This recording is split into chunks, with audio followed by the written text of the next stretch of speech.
A Bell County woman posted on social media photos of this dog, hairless, alone, hungry, and scared. She wanted to help him but didn't have the funds, so she handed him to a Belton animal control officer who told her he would care for the dog. And then she took to Facebook to get the dog rescued and helped. Probably within 20-30 minutes of it being posted, I was at the shelter to find out there was no puppy there. Lisa Cathan is the founder of Pearl's Place in Temple, and upon her arrival to the shelter, that's when things started feeling off. And she was totally confused. The shelter employees were unaware of the dog being in the shelter's possession. Holly Havens founded Happy Tails Ranch Rescue in Killeen, and she was also trying to get the dog help. No one could figure out, and there was no one responding about where this puppy went.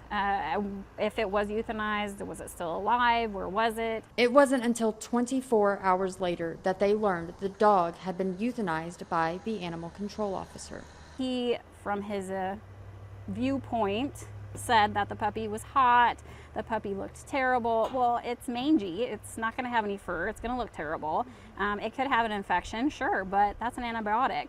You know, you can't look at a dog and say that they're sick enough to euthanize without a vet actually being there to do the testing.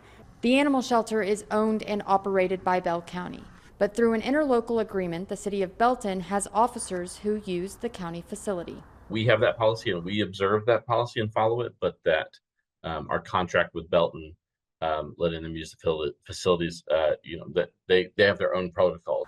Paul Romer with the city of Belton says their officers are certified and trained to make these decisions.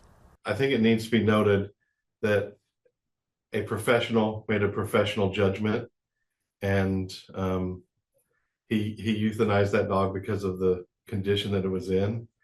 It was a difficult decision, but he did do it, and we stand behind him in that.